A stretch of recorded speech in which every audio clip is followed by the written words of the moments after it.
सकारात्मक सोच को आओ सारे भारत में फैलाए,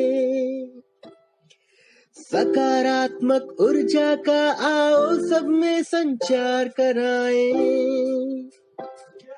ऐसा ना हो कि हम अपनी जिम्मेदारी भूल न जाए, क्यों इंतजार करें हम किसी का, आओ एक मशाल जलाए। सकारात्मकता के उदय का चलिए हम उद्घोष कराए। RJS जय हिंद के नारों से अपना देश जगाए, RJS वंदे मातरम से सारी सरकार जगाए। मैं इंद्रराज सिंह सैनी, सकारात्मक भारत उदय आंदोलन का संरक्षक, जो कि आज मेरे school silver oak public school में एक प्रोग्राम किया गया RJS भारत PBH के द्वारा। इसमें हमारे जो पूर्वज बड़े बड़े महान जो व्यक्ति थे, महात्मा ज्योतिराव फूले, सावित्रीबाई फूले और महात्मा गांधी जैसे कई लोगों का यहाँ पर गुणगान किया गया, उनके बारे में बोला गया, बताया गया कि उन लोगों ने क्या क्या किया देश विदेश को बनाने के लिए। तो हमारा बच्चों में आज एक बहुत अच्छा सकारात्मक भारत की तरफ से बहुत अच्छा उनको एक निर्देश गया कि भी आप जो है इसमें आप मिल कर के चलो और इसके बारे में सकारात्मक भारत के बारे में सोचो कि हमने कैसे करना है, बच्चे को किस तरह से पढ़ाना है, किस तरह से उसके साथ जो है आगे माता पिता का, बड़ों का, बुज़ुर्ग का और जो अपने टीचर्स हैं उनका, जो भी बुज़ुर्ग हैं उनका कैसे सम्मान किया जाए, कैसे आदर किया जाए।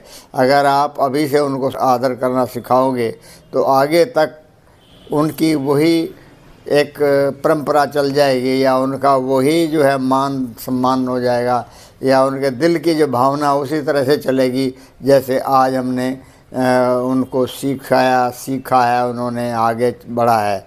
तो मैं ये चाहूँगा कि बच्चों को अभी से ही, जब छोटा ही बच्चा होता है तभी से ही उसको आगे बढ़ाने के लिए जिस चीज़ में बच्चे का दिमाग चलता है, किसी चीज़ में भी, किसी कारीगरी में चलता है, पढ़ने में चलता है या खेल कूद में चलता है या कोई मशीनरी में चलता है, जिधर उसका दिमाग चलता है उसको वैसे ही उस तरफ उसको ले जाना चाहिए, ताकि बच्चा जो है अगर दूसरे उसमें ले जाएंगे तो बच्चे का दिमाग नहीं लगेगा, दिमाग वहीं लगेगा जहाँ बच्चे की रुचि होगी।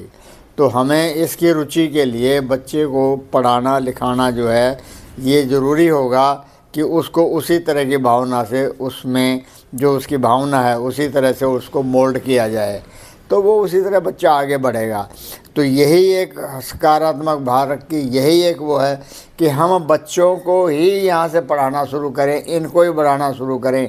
हमारे बुज़ुर्ग तो बहुत बड़े बड़े हैं, हमारे को तो वो बता ही सकते हैं कि भाई आप ये करो, ये करो, ये करो, मतलब कुछ ना कुछ हमें पुरानी बातें बताते रहेंगे।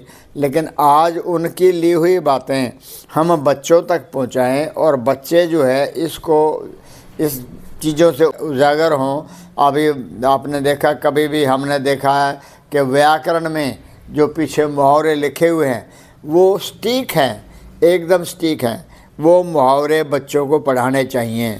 अगर वो बच्चे मुहावरे पढ़ गए, वो उनको सीख गए, तो बच्चे में कभी भी कोई गलत रुचि आएगी ही नहीं और वो आगे बढ़े।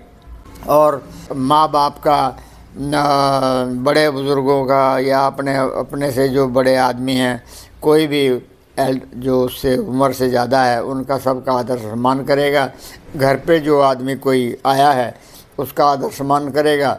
तो ऐसे ही जो है बच्चा आगे बढ़ता है। अगर इसी तरह से बच्चे के में ही अगर ये चीज़ ढाली जाए तो हम बहुत जल्दी जो है मात्र 5-7 साल में ही इस बारे में हम ज़्यादा से ज़्यादा प्रचार करेंगे और आगे बढ़ सकेंगे। आज हमारे सिल्वर ओक पब्लिक स्कूल में साधु प्रेम सागर दास जी, जो उन्होंने यहाँ आकर के अपना उद्बोधन दिया और इतना अच्छा बच्चों को प्रशिक्षण दिया, उनको आगे कैसे बढ़ाया जाए, ये सारी चीज़ें उन्होंने बताई हैं बड़े अच्छे तरीके से।